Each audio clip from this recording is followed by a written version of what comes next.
I have absolutely no doubt that if the Conservative Party doesn't move back to being a centre-right party, it'll never be elected again.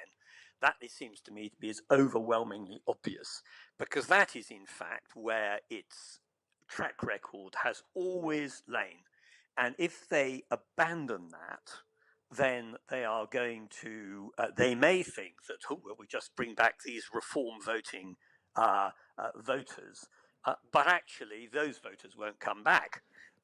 They will never recover them unless they're prepared to emulate policies which Reform are advocating and which in practice are complete dead ends and incapable of implementation.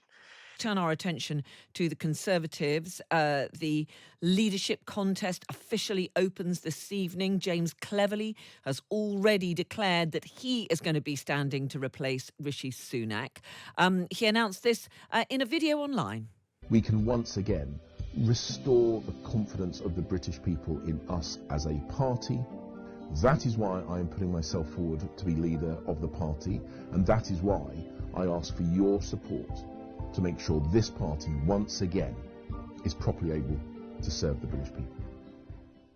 Well, other potential candidates include the former Home Secretaries, Suella Braverman and Priti Patel, the Shadow Security Minister, Tom Tugendhat, and the Shadow Community Secretary, Kemi Badenoch. The former Immigration Minister, Robert Jenrick, has also been tipped to run. The former Cabinet Minister, Mel Stride, is also considering a leadership bid. So how is this going to unfold? Let's talk to the former Conservative Attorney General, Dominic Grieve. Dominic, good afternoon to you. Good afternoon. Lots of our listeners have been getting in touch on this question of the two-child benefit cap. Just before I talk more widely about the Conservative leadership contest, which is about to get underway officially, are you pleased to see the Labour Prime Minister continuing with this policy which was introduced by George Osborne? I think I'm rather neutral on it. There are arguments in favour of having a two-child benefit cap, and there are arguments against it. The issue for the Labour Party is if they intend to lift it, where do they get the £3.5 billion to pay for it being lifted? And so the internal argument seems to me to be about whether the leader of the Labour Party and the Prime Minister can assert his authority to say to his members, we should not pursue an unfunded policy when they've also been promising that they're not raising a large range of taxes. And there are huge pressures on public expenditure. So how do you think the Conservative Party should... Sorry to interrupt you, Dominic, because we don't have a huge amount of time. How do you think the Conservative Party should be approaching those big challenges? Public finances, very tight. We know that. What would you like to see to be the focus of the Conservative Party as it tries to rebuild and win back some of those millions of votes that it's lost? The Conservative Party has lost millions of votes in all directions, and it's lost those votes because it's lost the support of Middle England, what I would call respectable, centrist, right of centre people who think the Conservative Party has completely lost its way, largely through Brexit, but then through the antics of Boris Johnson and Liz Truss. So total breakdown of trust and an appearance of incompetence.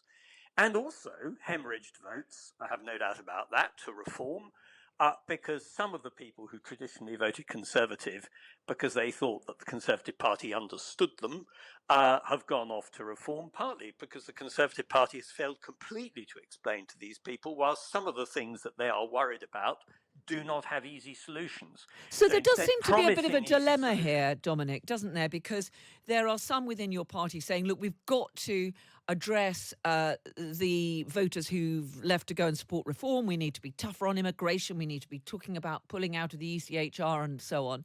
And we have others who are saying, well, we need to actually get back those who've gone to the Lib Dems, who are more concerned about the environment, who would like a more pro-European policy, perhaps. I mean, where do you think the future direction of the Conservative Party should go? I have absolutely no doubt that if the Conservative Party doesn't move back to being a centre-right party, it'll never be elected again. That, it seems to me, to be as overwhelmingly obvious, because that is, in fact, where its track record has always lain. And if they abandon that, then they are going to, they may think that, oh, well, we just bring back these reform voting voters. But actually, those voters won't come back.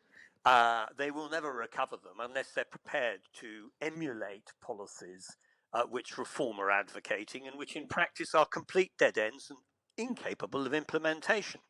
So they need a twin track approach. One is to come across as a reasonable and sensible opposition with policies, and those will only develop over time as Labour gets into difficulty, which most governments do.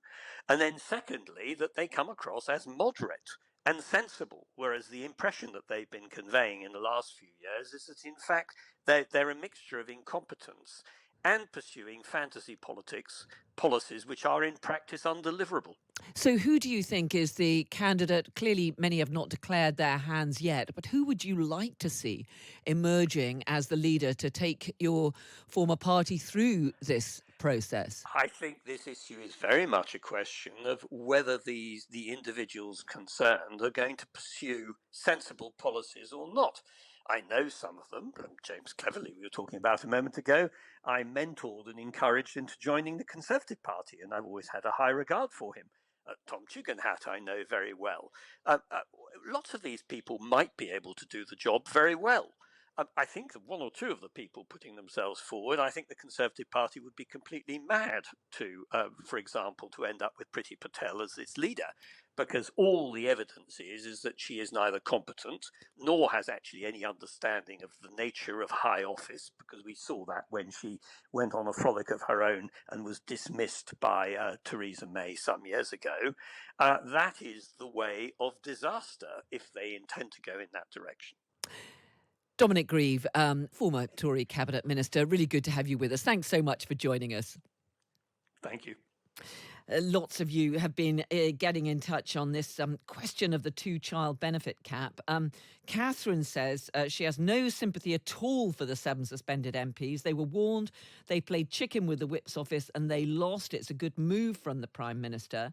Nick says, so the finances are terrible, but are Labour really saying that the most vulnerable element in our society, that is children in poverty, have to bear the brunt for successive government failures?